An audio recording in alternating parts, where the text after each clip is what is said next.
All right, so this time we're doing a new batch of water kefir. I have my fruit, my dried fruit, my grains, eating lots of nice dried dates, so they're super happy. Like, actually, yeah, just take a look at that. That is prime, happy, super grains. Lost one. Man down. Can't have that. Hands are clean. It's okay. Ay, slippery. Okay. We'll schmank that out. Okay. Now, I have my water. This is not tea. Okay, this is made with raw brown sugar. You boil your water. Okay. Add your sugar. You let it cool down. Water kefir tends to grow super happy when it's actually on the cold side. So I usually, if I do have time, I'll let my hot water, like once I boil it and add the sugar, I pour it into my jars and I just leave it sit overnight. Right? Because then for sure, my kitchen's a little on the cool side, so it's a super great place to make water kefir. Now, with the kefir itself, okay, the kefir grains, I'll set my fruit aside for a minute because I got some things to talk about that. But with the kefir grains themselves, maybe I'll use my spoon.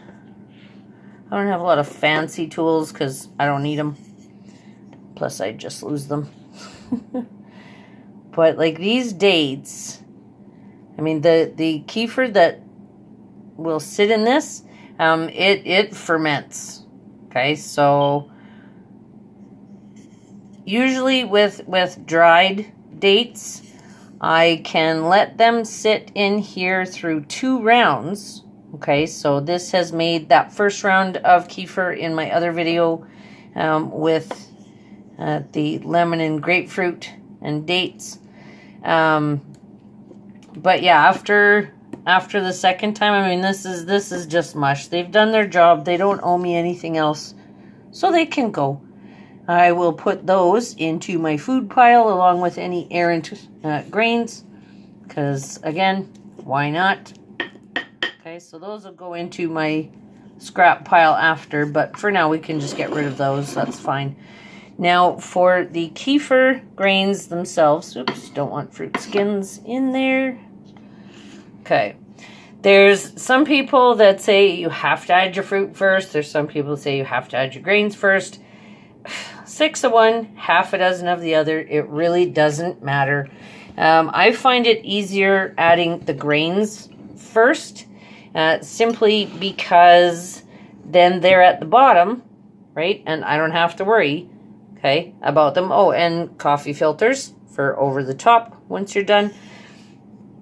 But essentially with the amount of water that I have in here, if you're brand new to water kefir, essentially it is 1 cup of water, 1 spoonful of sugar, not honey, it will kill the bacteria, sugar to 1 spoonful of water kefir. Okay, so it's 1, 1, and 1.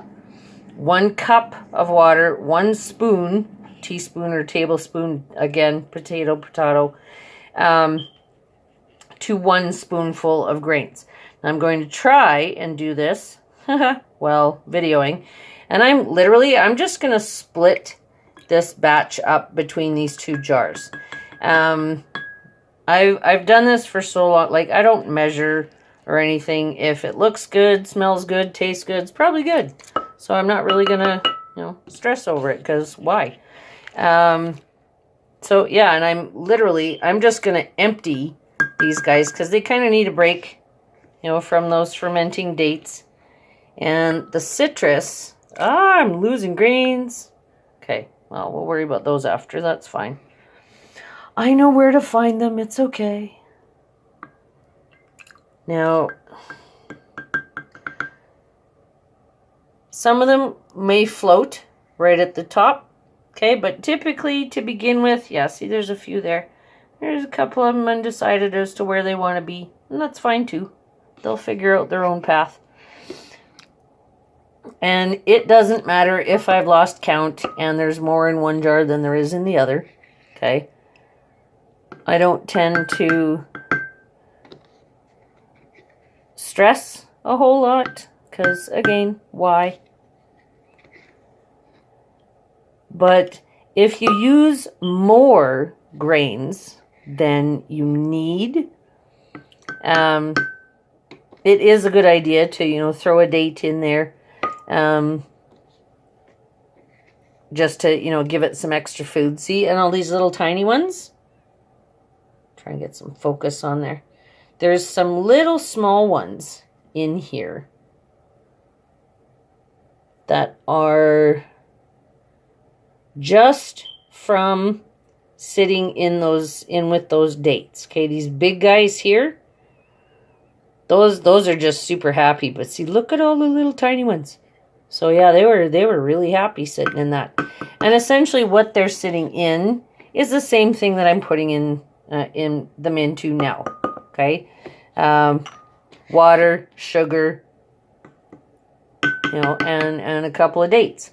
Now this is getting a little too nitpicky for me, so I'm just going to add a little bit of that starter in there, and I will do something with the remaining little bit of grains, but that's okay. We can put those there for now. Now, I don't know. Oh yeah, I got grains all over the table. Okay, so those ones can just go into my food pile for the garden. It'll get lots of good stuff. My fruit, okay, I love water kefir with citrus. Oh my gosh.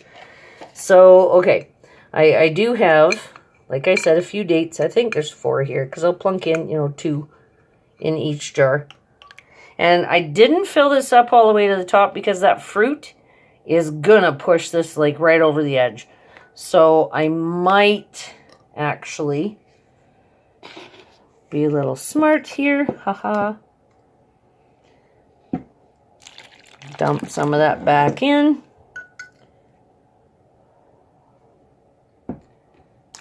Dump some of that back in. And that way, it'll give some room. Okay, for the fruit.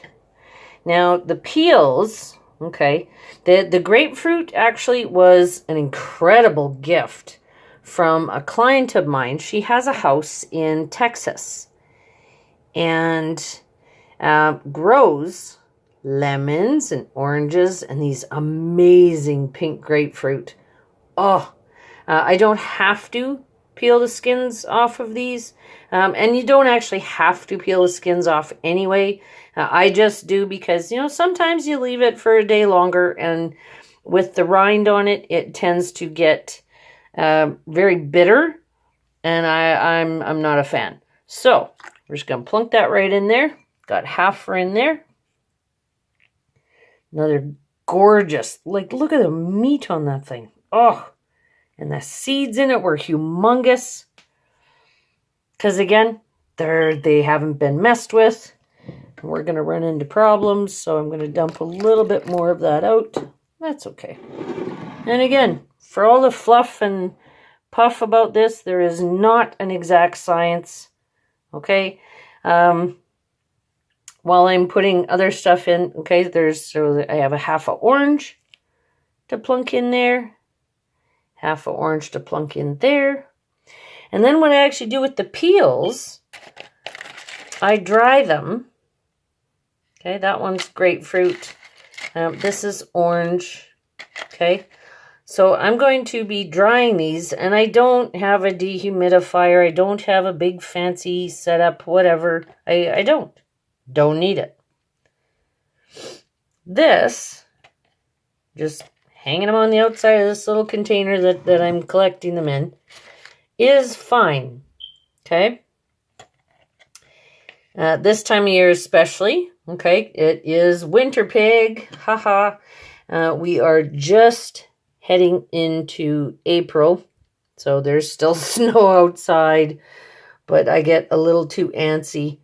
So I tend to get seeds and things started very early so they're ready for gardening. But leaving these on the counter, just like that, just leave them. Leave them alone. 3-4 days, they'll be nice and dry. A week from now, they'll be super dry.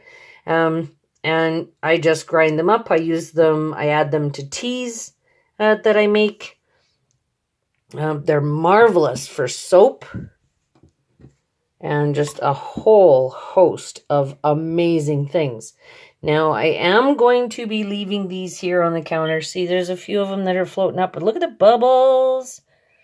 See, so somebody's breathing in there. They're having a good day already. Now, yeah, it's kind of hard to see on the camera, but like there's little lines of bubbles, which is good. Okay, that's telling us that it's happy. What I usually like to do is just give it a little stir. You know, just so it's like, hey guys, wake up. Time to go to work. You know, like when I do feed them, and I don't feed them all the time. Okay, sometimes they just sit in sugar water, but every once in a while, yeah, it's really good. You know, if you're noticing that your grains aren't getting overly big, or you're not developing, you know, a bunch of those little tiny ones that you want to see, it is a good idea to, you know, just throw a piece of dried fruit in there. Could be a handful of raisins. It looks so pretty and it's not even ready yet. Oh my goodness. Now, this is super, super, super technical, important part. Okay. Coffee filter. Put it on the top. Super tough, super technical, very involved. But what this does, despite the fact that I kind of got on a tangent there, which I do, haha, not apologizing. But being March, okay, with these sitting out, I never have issue with like fruit flies or anything like that, so I am not concerned about that. But I do have a cat who is apparently unaware that curiosity killed the cat. And it's a good thing I don't know taxidermy.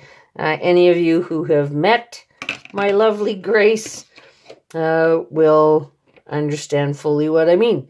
Now, until I'm wanting to use these again, I'm just going to let them sit in that liquid. And because I poured some of the new liquid in, that's actually going to spark these guys to grow a little bit.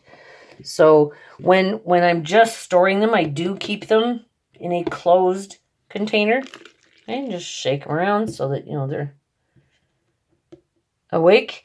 And typically at this stage, leaving the fruit in, I'll leave them at least 24 hours, sometimes 48, depending on my day, because it gets a little crazy in my life. But usually not more than 2 days, because it does tend to get bitter. And in my next video, we'll simply be straining the fruit out, the grains out, and I'll show you what to do at that point. Thanks for showing up. Enjoy the rest of your day.